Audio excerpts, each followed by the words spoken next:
Queridos irmãos, semana passada nós falamos sobre dois aspectos muito interessantes e são aspectos introdutórios de algo que Jesus, de uma sessão do Sermão do Monte que o Senhor Jesus iria começar. Então nós falamos que Jesus quis deixar claro que ele não veio revogar a lei, mas ele veio cumpri-la, e ele também quis deixar claro que a lei dele, a lei do Pai, era algo distinto dos fariseus, não era a mesma coisa que os fariseus estavam pregando. E agora, da agora para frente, a partir de Mateus 5, 21, o Senhor Jesus vai tratar mais minuciosamente dessa doutrina dos escribas e fariseus, e ele vai fazer 6 antíteses. O que é isso? Antíteses. Nós conhecemos bem o que é, principalmente os universitários, né? O que é defender uma tese. Alguém vai defender uma tese, né? Então, vou tentar exemplificar. Eu vou defender a tese desse celular. Vou falar tudo sobre esse celular, as características desse celular. Eu vou levantar todo um estudo sobre esse celular, tudo mais.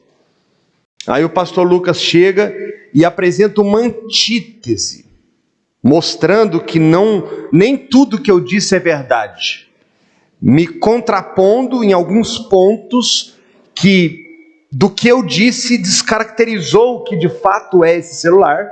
Aí o pastor Lucas apresenta uma antítese, um estudo, né, mais minucioso ainda, apresentando alguns contrastes do que eu falei na minha tese. Isso é uma antítese.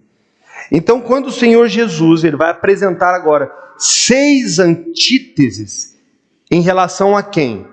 Aos fariseus e escribas. Os fariseus e escribas, eles eram os intérpretes da lei. Eles recebiam a lei e eles iam interpretar essa lei para ensinar essa lei, que é o que nós fazemos. Nós pregadores fazemos isso. Nós pegamos a palavra de Deus, interpretamos o que o texto realmente quer dizer e ensinamos a igreja a partir disso.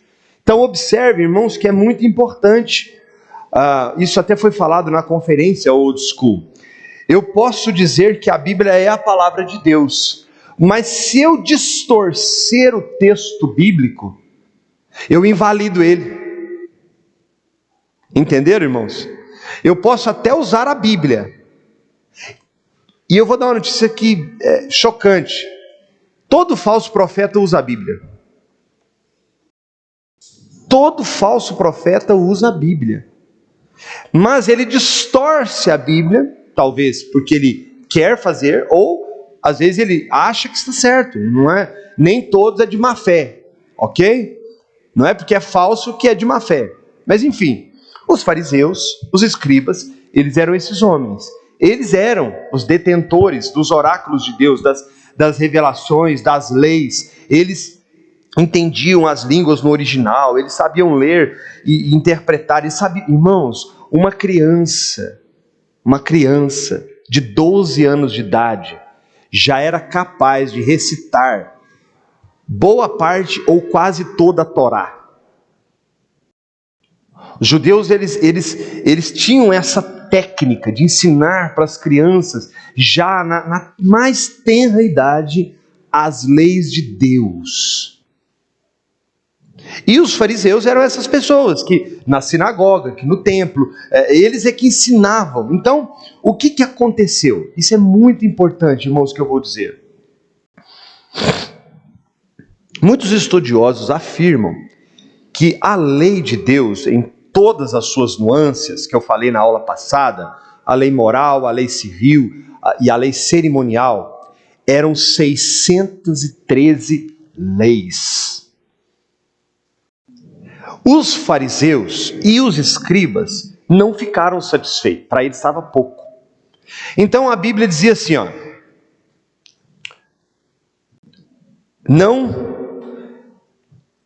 Bíblia dizia assim, quarto mandamento: guardarás o sábado do Senhor teu Deus. A lei fria, pura. Guardarás o sábado do Senhor teu Deus. Nada fará no sábado. Aí chegava um irmão, para o fariseu, para o rabino. Não pode fazer nada no sábado? Não. Mas eu posso esquentar leite para o meu menino? Aí coçava a cabeça. Isso não está escrito. Se pode esquentar leite para o meu menino? O que eu falo? Eu posso ir no meu vizinho e buscar um açúcar? Isso não está escrito na lei. O que eu falo? Então os fariseus, na busca de trazer resposta a tudo, eles criaram mais centenas de leis em cima da lei de Deus. Na tentativa de explicar e de organizar, eles começaram a criar umas coisas. São as suas teses. E hoje eu vou ficar só com a primeira. Nas outras aulas eu vou simplificar, mas hoje eu quero ficar só na primeira antítese. Mateus, capítulo 5, versículo 21 ao 26. Se alguém quiser abrir a Bíblia, ficar com ela aberta aí, em alguns momentos nós vamos retomar ao texto. Então, Mateus 5, 21 ao 26 diz assim: Ouviste o que foi dito aos antigos: não matarás, ponto e vírgula. E, 2 pontos. Irmãos, esses pontinhos é importante para a gente entender o texto. Então, o que Jesus diz? Ouviste o que foi dito aos antigos, às gerações passadas: não matarás, ponto e vírgula. E, 2 pontos. Quem matar estará sujeito a julgamento. Eu, porém, vos digo, a antítese aí, ó. Eu, porém, os irmãos vão ver que os eu, porém, o mas de Jesus, ele é tenso. Eu, porém, vos digo que todo aquele que sem motivo se irar contra seu irmão estará sujeito a julgamento. E quem proferir um insulto a seu irmão estará sujeito a julgamento do tribunal. E quem lhe chamar de tolo estará sujeito ao inferno de fogo. Se, pois, ao trazeres ao altar a tua oferta, ali te lembrares de que teu irmão tem alguma coisa contra ti, deixa perante o altar a tua oferta. Vai primeiro reconciliar-te com teu irmão, e então, voltando, faze a tua oferta. Entra em acordo sem demora com teu adversário, enquanto estás com ele a caminho, para que o adversário não te entregue ao juiz, o juiz ao oficial de justiça, e seja recolhido à prisão. Em verdade te digo que não sairás dali enquanto não pagares o último centavo. Hoje não vai ficar só aqui. Tá bom? Muito bem. Viram que o texto tem elementos muito interessantes, irmãos? Muito interessantes. Nos versos anteriores fica claro que Jesus está em consonância com a lei de Deus, ele está em plena harmonia com a lei de Deus, e ele não veio revogá-la. E também que ele é contra as teses dos fariseus. E aí, irmãos, 6 vezes Jesus vai dizer: foi dito, eu porém vos digo. Por 6 vezes, nós vamos ver no texto nas outras aulas, que Jesus vai dizer: foi dito pelos antigos, e em sequência, eu porém vos digo. E por que eu estou dando tanta ênfase nisso? Porque alguém pode questionar e dizer: mas Jesus não disse que não veio revogar? Jesus não disse que não veio mudar toda a lei? Mas ele está falando eu porém, então o que ele está querendo dizer? Que ele então, ao entender... Na verdade, é aquilo que eu disse anteriormente. Os fariseus e os escribas tinham uma interpretação da lei que não era condizente com a vontade de Deus. Então ele diz, eu porém. Isso vai repetir por 6 vezes. E nós podemos qualificar essas expressões de há 6 antíteses. E hoje nós vamos ficar com a primeira. O sexto mandamento: não matarás. Ou a lei contra o homicídio. O que foi dito pelos antigos?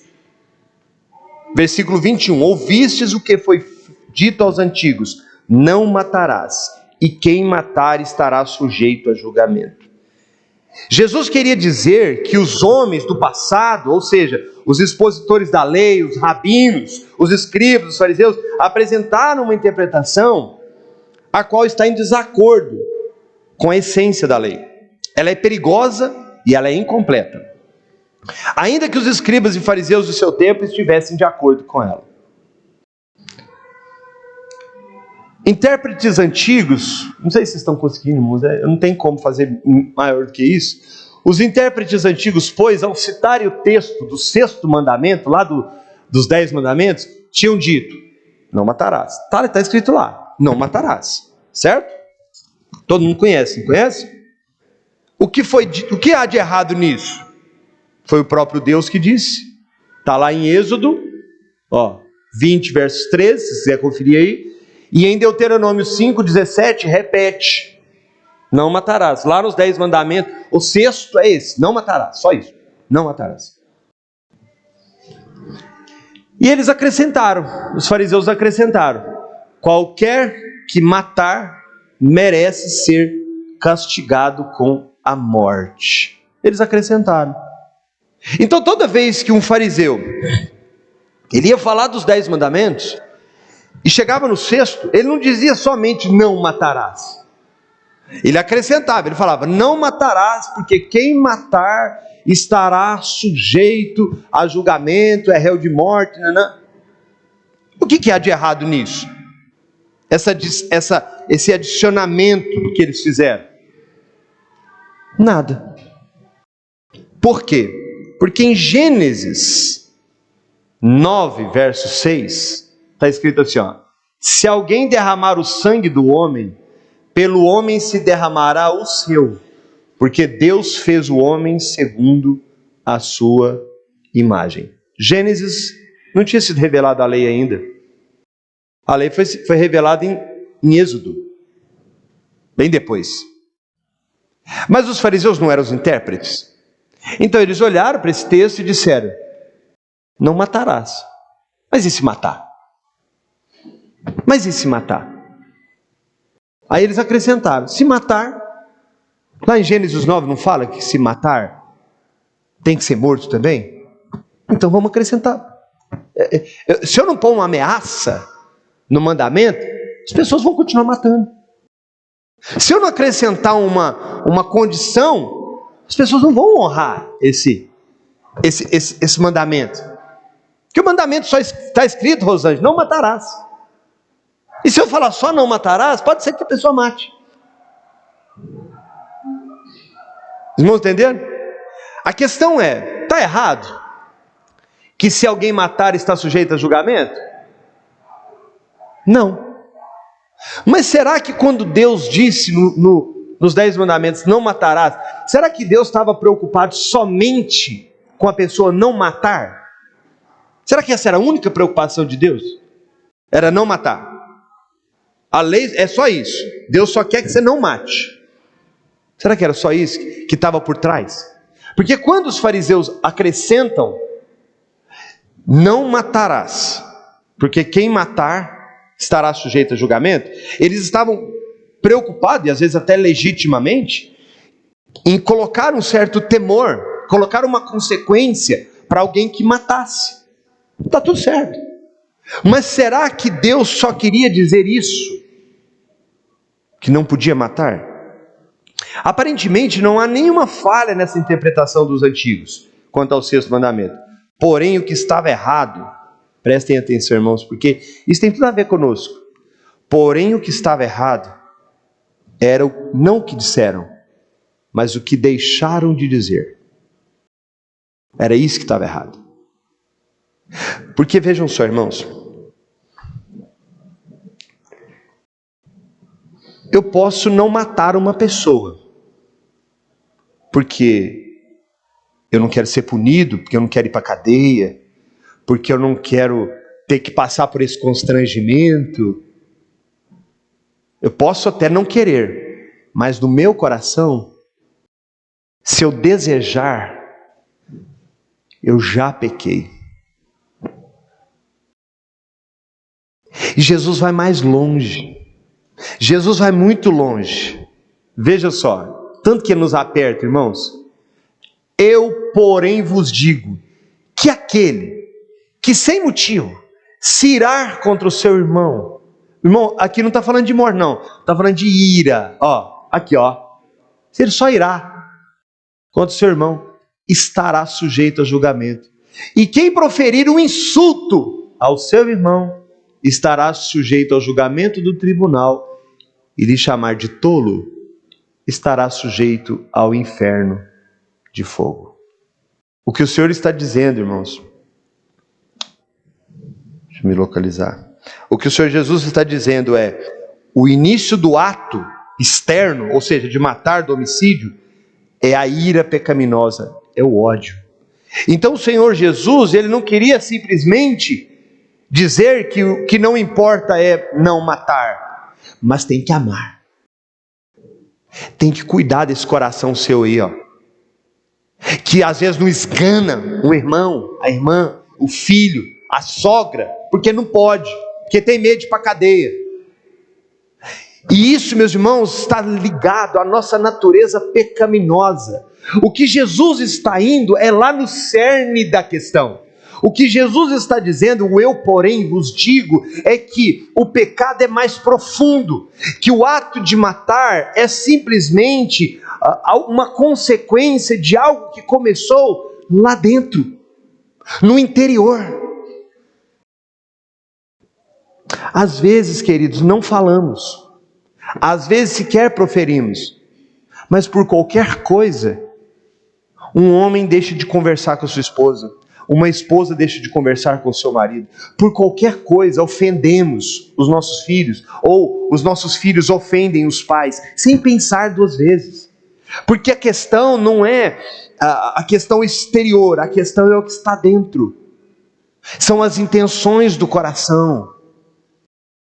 E essas intenções do coração, lei humana, lei nenhuma, ordem nenhuma resolve. Eu posso chegar para você e falar assim: meu irmão, você tem que vir no culto todo dia, e você me obedece, você até vem, mas no seu coração você queria estar longe daqui, você só está vindo de medo do pastor. Para o Senhor, que vê foro íntimo, que vê lá dentro, não tem valor nenhum. Pelo contrário, você está pecando duas vezes. Você está sendo hipócrita, falso, por uma questão de aparência. Os irmãos perceberam o quanto Jesus, quando ele fala assim: eu não vim revogar, eu vim cumprir, ele está dizendo o seguinte: eu vim cumprir tudo que o Pai mandou, da maneira que o Pai mandou, e agora eu quero ensinar vocês como vocês vão cumprir também essas leis. E aí, irmãos, se a questão de Jesus é no coração, quer dizer que se eu tenho qualquer pretensão em obedecer à lei de Deus, primeiro meu coração precisa ser regenerado. Ontem eu até dei um exemplo lá para os irmãos de Biá, né? Às vezes a gente vê uma senhorinha, né? Ou um senhorzinho, tá lá, né? Você vai fazer uma visita para ele tá lá, né? Fala baixinho, né? Oh, meu filho, né? Aproveita a sua vida, porque a gente fica velho e tal. Aí você fica com a dó, né? Você fala assim: ô, tadinho, e só falta aceitar Jesus, tadinho. Olha aí a situação. Meu irmão, se ele tivesse 15, 20 anos de novo, ele dava tapa na cara, ele batia, ele xingava, ele ia para tudo quanto é lado. Ele só não vai, ele só não faz, porque ele não tem forças para fazer. Mas o pecado é o mesmo, o pecador é o mesmo, as vontades são as mesmas. Só que nós julgamos segundo a aparência. E Jesus vai mais fundo. Sabe quando você vai no médico, e o médico pega aquele estetoscópio que chama, né? Aí ele começa: respira fundo, mais fundo. Aí ele para aqui, você fica preocupado. Ele parou aqui. Respira um pouquinho mais fundo, agora segura. Agora solta. Paz. De novo. Aí você já começa a ficar atento. Por quê? Porque o médico está ouvindo algo que você não é capaz de ouvir. Aí fala, rapaz. Aí você, o que é, doutor? O que que tem? Não, você está com uma infecção aqui, nós vamos ter que cuidar dessa infecção. Você está vendo a infecção? Não, mas ela está lá dentro. E ele com o aparelhinho dele, ele consegue ouvir. Jesus com o aparelhinho dele, ele vai na gente assim. Ó. Aí ele chega aqui no coração e fala assim, peraí. Deixa eu ver melhor. Tem um pecado aqui dentro. Precisa ser tratado. Mas eu não estou vendo, ninguém está vendo, o pastor não está vendo. Mas está aqui. Eu vou te dar um remedinho para você curar isso aqui. Ó. Os irmãos estão entendendo como é que a coisa é mais funda? Como é que a lei de Cristo é mais funda? Então veja, irmãos. O Senhor Jesus está dizendo que o início do ato de matar externo, né, que é o ato de matar do homicídio, é a ira pecaminosa, é o ódio que está dentro do coração, que se acende por coisas mínimas. Quando alguém esbarra no seu carro, quando alguém mexe nas suas coisas, quando alguém senta no lugar que você acha que é seu, quando alguém é promovido numa promoção que você achava que era você que tinha que ser promovido, quando o pastor passa por você e ele é meio lerdo e ele não te viu, ele não está nem pensando nisso, aí ele cumprimenta a pessoa do seu lado e não te cumprimenta. Aí você pensa,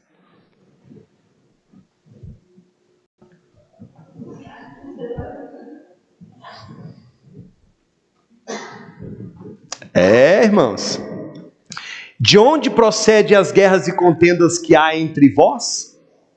De onde? Senão dos prazeres que militam contra a vossa carne. É o pecado, irmãos. Sabe o que é triste, irmãos? Sabe o que é triste? Que todos nós, diante do doutor Jesus, vamos receber o mesmo diagnóstico. Você precisa tratar esse coração. Inclusive, quem vos fala, talvez eu mais ainda. E diga-se de passagem, irmãos, meus primeiros 6 anos de idade, o que eu mais tive foi doutores com esse negocinho. Vivia no hospital. E tinha um gatinho aqui dentro. O doutor brincava, já tem um gatinho aí dentro. Eu falei, tem um gatinho? É, tem um gatinho aí dentro. Vou te dar uma minofilina brava. Então, aqui tem um detalhe interessante. Lembra que Jesus disse, se alguém chamar de tolo, aqui ó. O que é tolo? Estúpido, idiota. Na nossa linguagem, retardado mental. Já chamou alguém de retardado, irmão? Eu já? Isso aqui, irmãos, é passivo de julgamento. Eu vou fazer uma pergunta para vocês. Vocês já ouviram alguém ser preso porque xingou alguém de tolo, idiota? Preso, condenado? Não? É claro, Jesus estava falando do juiz de toda a terra, que vai julgar cada palavra que sai da nossa boca. Não é sério, irmãos? Jesus estava falando de matar, ele já está entrando numa questão muito mais, que para nós é trivial. Já chamou seu marido de tolo, não já, irmã? Já. Talvez você não use essa palavra, mas já. Isso é o que mais tem, né? E os maridos ficam pianinho. Oh, meu Deus do céu, oh, coração. Senhor Jesus, tem misericórdia. A quebra deste mandamento é sujeito a julgamento. Nas palavras de Jesus, merece a morte. Não apenas física, mas o inferno. É ele que falou, eu só estou... Irmão, não é eu que acho não, está no texto. A lição é simples. A ira pecaminosa, do tipo que leva a dizer palavras amargas, é em sua própria natureza homicídio. Homicídio praticado no coração. A menos que se arrependa, a pessoa com esse tipo de atitude enfrentará a justiça de Deus. Em outras palavras, irmãos, é tempo de se arrepender. Enquanto os escribas e fariseus davam ênfase na questão exterior do não matar, como se isso fosse a única coisa repreensível, Jesus ligou o ato à má intenção do coração. Olha para vocês verem isso aqui. Os fariseus, eles ficaram muito enciumados ao ver as multidões que seguiam Jesus. Porque ninguém nunca seguiu um fariseu do jeito que seguiram Jesus. E a multidão seguia Jesus por toda parte, querendo ver os milagres, querendo ouvir as suas palavras. E certa vez eles fizeram uma reunião. Hoje nós precisamos dar um jeito nesse homem está atrapalhando todos os negócios. Está atrapalhando nossa religião, está atrapalhando as nossas palestras. Ninguém está vindo mais nos nossos cultos, a sinagoga está vazia, o povo está andando atrás dele. E tiveram uma ideia fantástica. Contrataram uns matadores de aluguel. Ou seja, eu conheço a lei. Eu não posso matar Zé Jânio. Não posso. Eu conheço a lei. Porque se eu matar, eu estou sujeito a julgamento.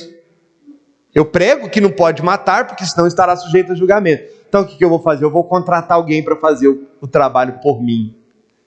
E contratar mesmo. Homens de aluguel, matadores.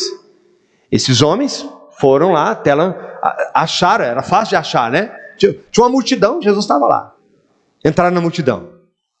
Começaram a ouvir Jesus. Traçar ele, era uma pessoa simples, né? Uma pessoa humilde. Quem que é? Não, aquele lá. Oh, você viu o tal de Jesus? É aquele lá. Aquele lá. E vai chegando mais perto, vai chegando mais perto. Foram ouvindo as palavras do mestre, foram entrando no coração deles. Irmãos, essa passagem é muito bonita. Esses homens não prenderam Jesus e voltaram. E os fariseus disseram: cadê o homem? A gente pagou você para isso. Ninguém nunca nos falou como esse homem nos falou. Suas palavras foram muito fortes para nós. Desculpa, não queremos o dinheiro de vocês, não vamos fazer o trabalho de vocês, está por conta de vocês. Os irmãos entenderam a visão dos fariseus? Não, a lei eu não posso matar, mas se eu pagar alguém para matar, eu estou isento. Porque a intenção era essa. Se eles pudessem, eles mesmos enganavam Jesus. Mas eles, por causa da lei, não fizeram. Mas no coração era o que eles queriam fazer. Na justiça do reino, o mestre está enfatizando que a raiz dos males está no coração, onde o amor deve substituir o ódio e a indiferença, a sinceridade deve substituir a hipocrisia e o egoísmo. Tanto os escribas e fariseus interpretaram de modo incompleto que Moisés havia enfatizado. Olha para os irmãos, interessante, como que muitas vezes a gente só dá ênfase no que a gente quer. Embora Moisés tenha escrito os 10 mandamentos, só escreveu não matarás, mas olha o que Moisés disse em Deuteronômio 6,5. Amarás, pois, o Senhor de todo o teu Deus, de todo o teu coração, com toda a tua alma, com toda a tua força. Olha o amor que vem primeiro. E pelo homem, Moisés disse em Levítico 19:18, não te vingarás, nem guardarás ira contra os filhos do teu povo, mas amará o teu próximo como a ti mesmo. Eu sou o Senhor. Só que eles não achavam que isso era tão importante.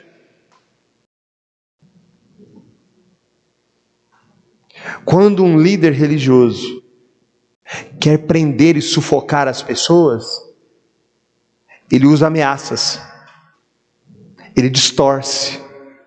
Mas os fariseus fizeram isso. Mas Jesus, quando foi interrogado por um escriba, falou assim: qual que é a maior lei, Senhor? Porque eles tinham esse negócio, qual que é maior, qual que é menor, e era difícil interpretar a lei, qual era o maior, e Jesus deixa claro, o maior mandamento é esse aqui, ó. Ele vai lá na lei, amarás, pois, o Senhor teu Deus com toda a tua vida. E o segundo mandamento, ele vai lá em Levítico, amarás teu próximo como a ti mesmo, eu sou o Senhor. Se você ama o teu próximo, você vai querer matá-lo? Se você ama o teu próximo, você se xinga de vez em quando, irmão? Você se olha no espelho e fala assim: você é um tolo, você é um retardado. Você faz isso? Difícil, né? Difícil fazer isso. Mas por que a gente faz com o próximo? Eu não devo amá-lo como a mim mesmo? O Senhor Jesus é cirúrgico, né, irmãos? Eita, nós. Vamos lá.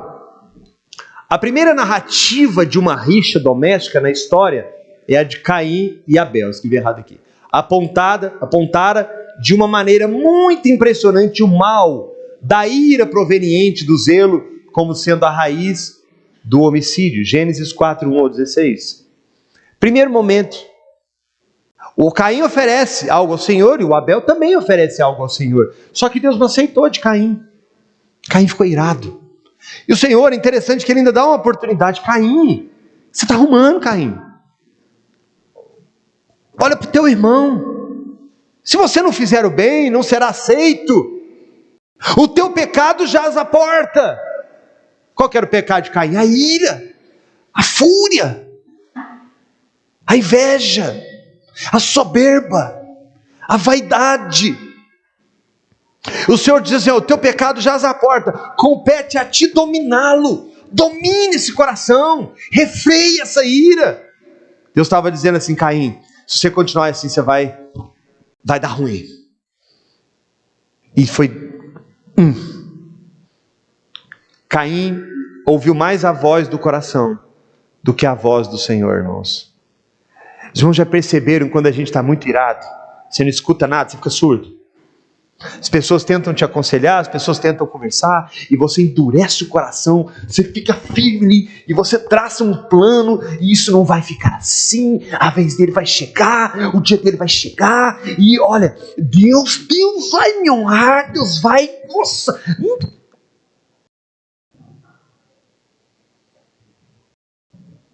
Os irmãos acham que eu estou exagerando? Eu não estou nem arranhando a superfície. Nosso coração é duro, irmãos. Nosso coração é duro. Se as coisas não saírem exatamente como eu quero, como eu gostaria, eu estou disposto a criar um auê. Eu não vou ficar por baixo. Mas não vou mesmo. Hoje passa, mas nada melhor do que um dia após o outro. Não é assim?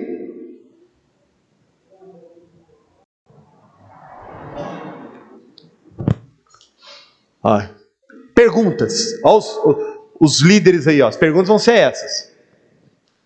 O que acontece quando esse princípio do amor não recebe a devida atenção? O que acontece? Eu não vou responder não. O que deve fazer o homem que não está vivendo em harmonia com o irmão? Essa relação tensa afetaria de alguma forma o culto devido a Deus? É a nossa segunda parte. Será que isso afeta? Não sou muito seu fã não, hein, pastor Lucas?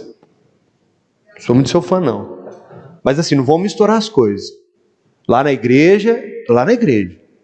Você fica aí, eu fico aqui. Mas lá na igreja a gente vai adorar o Senhor, vai servir. Se eu estiver na rua, eu vou te cumprimentar, mas será que afeta? Às vezes eu nem falo, né? Às vezes eu só penso. Eu vou lá na igreja. Mas se aquela irmã estiver lá, eu vou sentar do outro lado. E se ela aproximar muito, eu vou embora. Se for aquele pastor que for fazer o culto,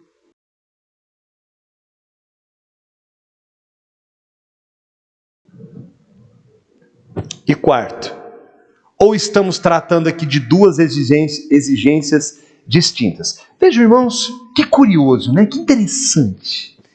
Que coisa mais interessante. No mesmo texto que Jesus está tratando a sua antítese em relação ao sexto mandamento, ele entra na questão do culto. Vejamos. Qual a relação entre o próximo, meu próximo, ou o sexto mandamento, que fala não matarás, e o culto a Deus? Essa é uma pergunta que nós deveríamos entender à luz da Bíblia. Jesus disse no versículo 23 e 24, que é a sequência do texto. Se pois, aqui, ao trazeres ao altar a tua oferta, ali te lembrares que teu irmão tem alguma coisa contra ti. Achei interessante isso aqui, irmãos. Porque, às vezes a gente podia pensar assim, Jesus podia ter dito assim, ali te lembrares que tem alguma coisa contra o teu irmão, quer dizer, é você que tem, então vai lá resolver. Mas Jesus não fala isso não, vai muito além. Ele falou assim: se você vai fazer uma oferta e você sabe que tem alguém que não vai muito com a sua cara, que está de mal de você, que tem uma pendência, que tem alguma circunstância, vai lá resolver primeiro. Mas a culpa não foi, não importa. Mas não foi, não importa. Mas eu já perdi, não importa. Resolve primeiro. Aqui, ó. Vai primeiro reconciliar-te com teu irmão. E aí, então, voltando, faz a tua oferta. O Senhor Jesus está falando, aqui no texto, no plural. Ele estava falando no plural. E agora, ele vai para a segunda pessoa do singular. Então, antes ele estava falando de maneira geral. Agora ele vai direto. É como se ele estivesse ali, ele começa a olhar para os seus discípulos, para as pessoas olhando nos seus olhos, e ele começa a falar direcionada para cada uma delas em particular. E isso, irmãos, porque cada um deve examinar a si mesmo. A palavra pois, que está aqui no texto, ó, olha o pois aqui, ó. Se pois, revela que o que Jesus está prestes a dizer, que ele vai falar agora em seguida, está totalmente ligado àquilo que ele acabara de afirmar. Ou seja, o culto tem tudo a ver com o seu relacionamento com os outros. Tudo. Você quer pregar? Você quer louvar? Você quer trazer a sua oferta, seu dízimo? Mas você quer que seja aceito? Então, tem que rever o coração aí, uns relacionamentos aí que tá meio pendentes. Já não é de hoje, hein? Já tem muito tempo. Já deu tempo de se arrepender. Então isso vai, dois aspectos, duas aplicações. Uma aplicação positiva da regra de que o coração deve estar sempre cheio de amor, em vez de ira e ódio. E revela também que amar a Deus e, portanto, trazer-lhe uma oferta não combina com a atitude de não amar ao irmão e de permanecer inimizado com ele. Olha esse texto aqui, irmãos. Se uma pessoa não ama o seu irmão que vê, não pode amar a Deus que não vê. Biblicamente, a relação entre pessoas e Deus estão interligadas. Pedro vai dizer assim, que se você, marido, não estiver em comunhão com a sua esposa, suas orações serão impedidas. Não chega, não vai ter resposta. A Bíblia. É a Bíblia. Porque a Bíblia, irmãos, vai além dos nossos conceitos e padrões. A próxima pergunta é essa. Deve ser uma ofensa justa, ou seja, deve o outro, o ofendido, ter um motivo justo para queixar-se antes de você dedicar-lhe seus esforços a fim de conseguir a reconciliação? Ah, isso aí que irmão, ele pensa, isso é uma bobagem, ele que é muito moleque, imaturo, menino, isso é uma bobagem, isso não tem nada a ver. Será que tem que ser alguma coisa extremamente justa? Jesus falou isso? Jesus deu essa classificação na sua fala? Ele não falou isso. E se nós fizermos isso, nós estamos fazendo como os fariseus. Nós estamos acrescentando uma coisa que Jesus não disse. Nós estamos inferindo algo que não é nosso direito. Em diversos lugares do Antigo Testamento, ensina que em certas circunstâncias, as ofertas não foram aceitáveis a Deus. Eu trouxe alguns textos, irmãos, só para a gente ver a gravidade disso. Porque, como nós vivemos num tempo hoje, infelizmente, muito descaracterizado, onde a gente vê pessoas, irmãos, assim, agora está sendo muito discutida a questão do aborto, né? Está sendo discutida essa questão e tudo mais. Mas a gente vê assim, o ser humano está perdendo todos os valores, tudo. Ele está perdendo todos os valores. Eu tenho visto, irmãos, uma tentativa desenfreada de muitas pessoas de reescrever a Bíblia e como a igreja deve ser. Reinterpretar. Tipo assim, não, porque lá no passado as coisas eram diferentes, a cultura era outra, e não sei o quê. E as pessoas entram por esse caminho na tentativa de rever tudo. Ora, irmãos, eu vou ser bem sério para os irmãos, eu acho que Deus não é idiota. Os textos sagrados são inspirados ou não pelo Espírito Santo? Foi Deus ou não que falou? E Deus conhece o tempo ou não? Deus sabia como nossa sociedade se tornaria, nossa cultura. Então, irmãos, vejam. Gênesis capítulo 4, versículo 5. Falamos de Caim. Ao passo de que Caim e de sua oferta não se agradou. Irou-se, pois, sobre a maneira Caim, e decaiu-lhe o semblante. Deus não aceitou a oferta de Caim. 1 Samuel 15, 22 vai dizer: porém Samuel disse: tem porventura o Senhor tanto prazer em holocaustos e sacrifícios, quanto em que se obedeça a sua palavra? Eis que o obedecer é melhor do que o sacrificar, e o atender melhor do que a gordura de carneiros. Saul achou, qual que era a ordem? Matar tudo. Tudo. Deus falou: não quero nada. Você vai para a guerra, destrói tudo. Aí alguém deu uma ideia para ele: rapaz, não mata as ovelhinhas não, leva para fazer um culto ao Senhor. E o Senhor falou: não quero. Na visão de Deus, embora Deus tenha revelado no Antigo Testamento que a forma de perdão era por meio de um culto, de um sacrifício, o Senhor está dizendo: mais do que um sacrifício, eu quero que vocês me ouçam, eu quero que vocês me obedeçam, eu quero que vocês façam o que eu estou ordenando. Irmãos, qualquer oferta que façamos a Deus, que transgride uma ordem direta de Deus, não será aceita por Deus. Isso é óbvio. Mas foi feito com tanto amor, com tanto carinho, com tanto esmero, foi o melhor Mas não vai, Deus não vai, não é eu que estou falando. O Senhor não aceitou a oferta de Saul, não aceitou a oferta de Caim. Olha esse texto aqui, Ele está em... É um texto grande, mas eu queria que vocês prestassem atenção comigo. Isaías 1:11. Do versículo 11 ao 17.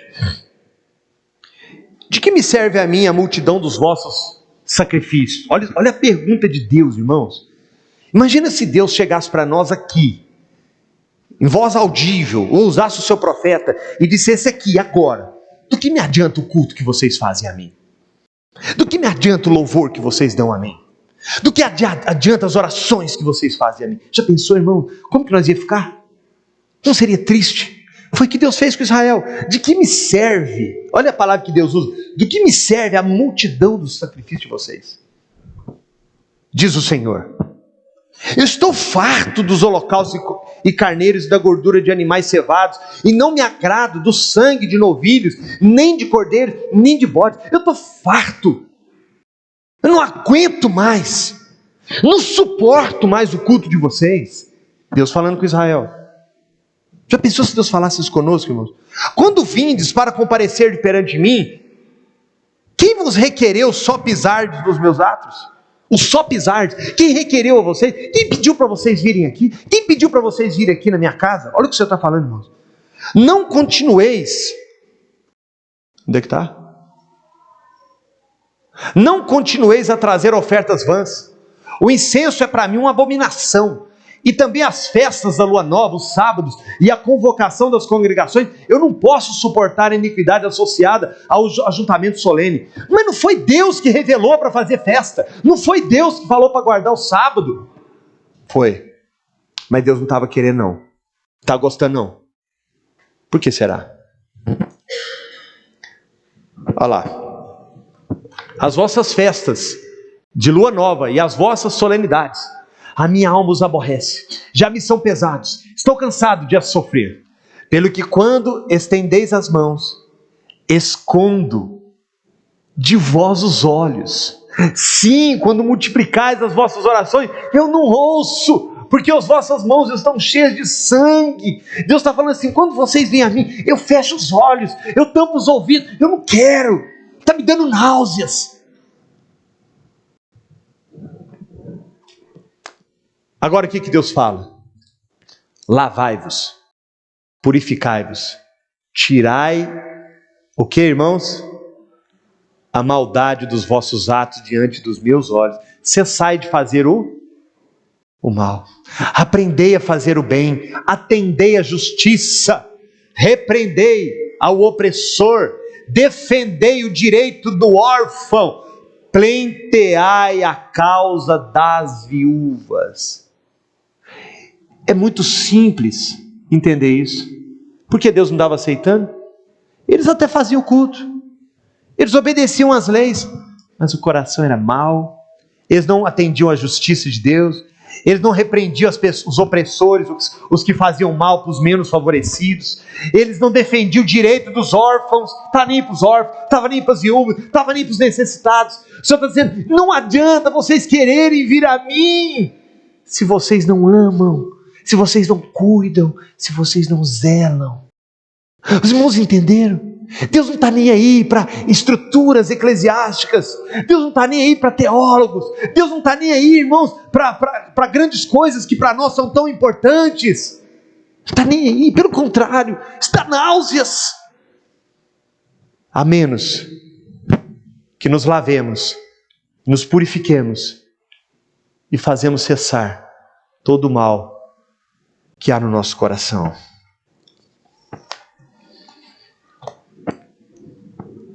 Jeremias 6:20. Para que, pois, olha Deus falando, me venha o incenso de Sabá e a melhor aromática das terras longínquas? Os vossos holocaustos não me são aprazíveis e os vossos sacrifícios não me agradam. Irmão, você tem ideia disso aqui? Sabá era longe demais. Ele está falando assim: ó, vocês podem vir com incenso lá de Sabá, lá de Dubai, lá de Paris. Eu não estou nem aí, isso não faz diferença. Isso pode ter custado caro para vocês podem ter tido todo o trabalho do mundo, vocês podem ter dedicado tudo. Pode vir de canas aromáticas de terra distante, e eu não quero. Aí você vai ver o contexto de Jeremias, qual que era?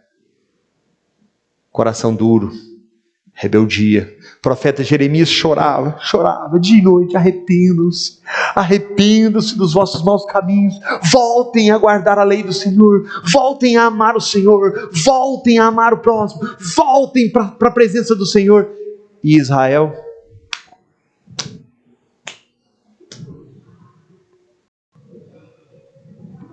E aí que nos leva a pergunta: mas então, qual é a oferta, que Deus quer?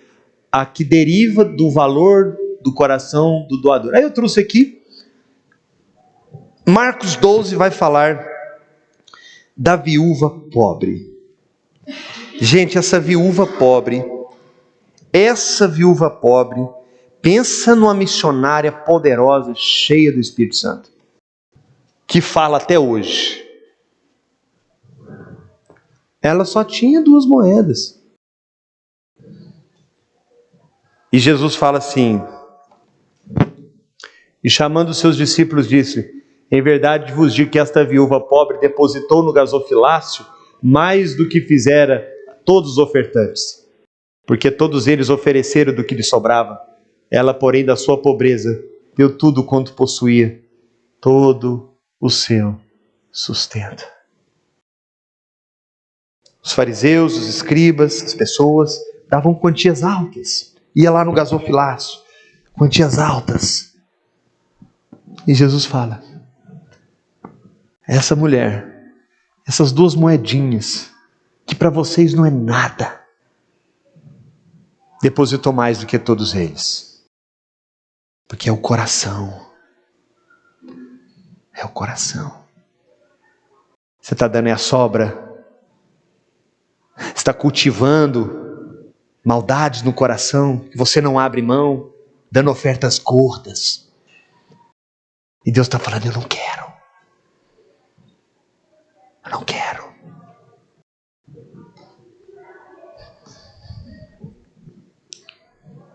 Hebreus 11:4.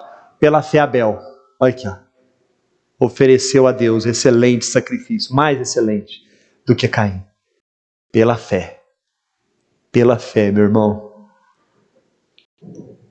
O que nós temos para oferecer para o Senhor, irmãos? Já pararam para pensar nisso? O que a gente tem para oferecer para o Senhor? O que ele já não tenha? Sabe quando você vai dar um presente, você fica assim, o que será que o fulano não tem, né? Você fica quebrando a cabeça, né? Quer ver um trem difícil? É dar presente para a esposa. Nossa, que missão difícil, gente do céu.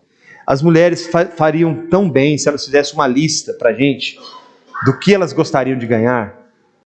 Fica a dica, tá, irmãs? Faz uma lista, pode pôr lá tudo que você quiser lá. Vai ajudar tanto. Porque o trem difícil é dar presente para a mulher, pastor. Você passa esse aperto? Não. Eu passo esse aperto. E normalmente eu erro o presente. Hã? Tem. Você tem que ser artista ali, viu? Mas Abel, pela fé. Você quer agradar ao Senhor, irmão? Quer? Às vezes você só tem 2 moedas. Você não tem nada. Mas tudo que você tem é 2 moedas. Então faça uso da fé. Faça pela fé. Nele. Foi aceito. Eu estou terminando, queridos. Viu que eu não podia passar da 6ª antítese? Não tinha jeito. A urgente necessidade da reconciliação. Jesus segue a sua parte, né, a sua perícope nesse texto, dizendo: entra em acordo sem demora. O que você está esperando, meu filho? Vai lá, peça perdão. Mas não, a culpa não é minha, peça perdão a si mesmo, um abraço, ame, compra um presente, cria uma situação, mas faz isso o mais depressa possível. Por que Jesus falou isso? Antes que o teu adversário, enquanto ele está a caminho, para que o adversário não te entregue ao juiz, o juiz ao oficial de justiça, e seja recolhido na prisão. Em verdade, digo que não sairá dali enquanto não pagares o último centavo. Jesus está falando, isso pode custar muito caro, meu irmão. Isso pode custar muito caro. Eu encontrei um irmão há poucos dias. Nós conversamos muito. Servimos junto ao Senhor. E a nossa conversa foi se afunilando, até que ele me disse: eu trago muitas coisas do passado, eu não consigo perdoar. Só que ele não falou isso assim, ele falou quebrantado. E eu disse para ele: meu irmão, a primeira coisa que você precisa fazer é perdoar. Vai fazer bem para você mesmo. Paulinho, eu não consigo. É difícil demais para mim. Eu falei: mas Jesus perdoou você de delitos muito maiores. Eu sei, Paulinho, mas é muito difícil para mim. Irmãos, tem que resolver essa questão rápido. A questão é o dever urgente de se reconciliar e resolver antes que vá para o tribunal. Em última análise, Cristo está se referindo ao juiz de toda a terra, que fará justiça e julgará vivos e mortos. Você já pensou, meu irmão, você chegar lá na hora, no tribunal de Cristo, ele está puxando a sua ficha, e está lá um negócio em negrito vermelho,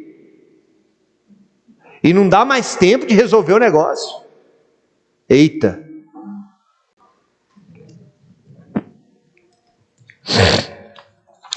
Cristo volta à questão do coração, né? Em resumo, se nós fôssemos fazer um resumo, Jesus diria, num resumo: não te surpreendas com a urgência de um mandamento de reconciliar-te com teu adversário, porque se passares desta vida com um coração ainda em desacordo com teu irmão, condição que ainda não tentaste mudar, essa falha testificará contra você no dia do juízo. Além disso, se morreres com esse espírito de ódio ainda em teu coração, jamais escapará da prisão do inferno. E eu queria dizer uma coisa aqui para vocês, prestem muita atenção. Não há na Bíblia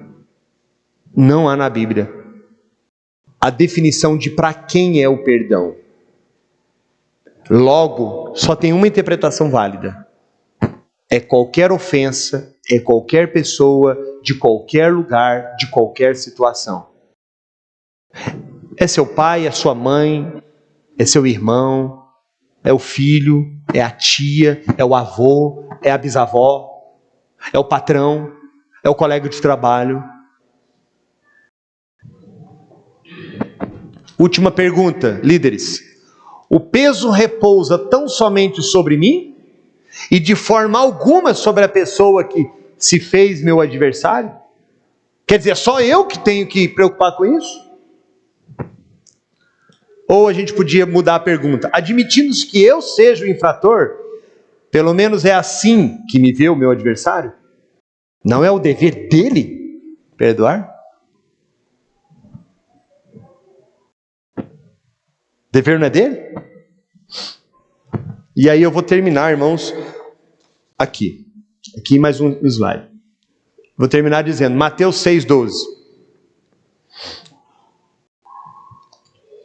E perdoa as nossas dívidas, assim como nós perdoamos os nossos devedores. Mateus 18:21. Então Pedro, aproximando, lhe perguntou: Senhor, até quantas vezes meu irmão pecará contra mim, que eu lhe perdoe?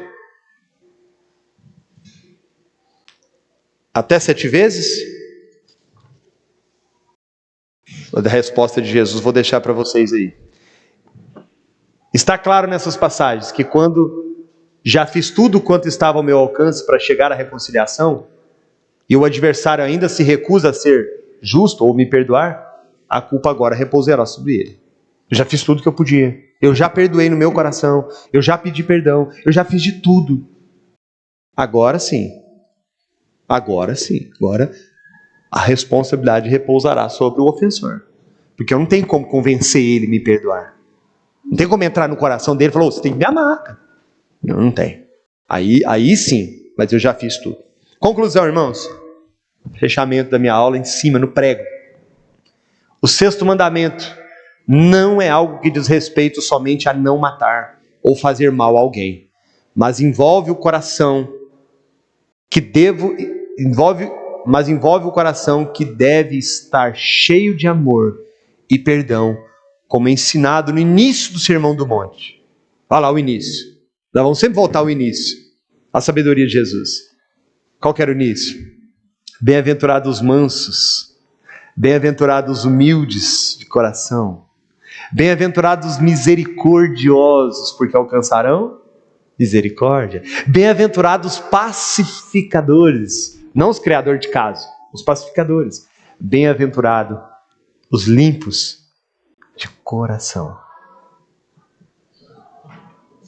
Amém, igreja?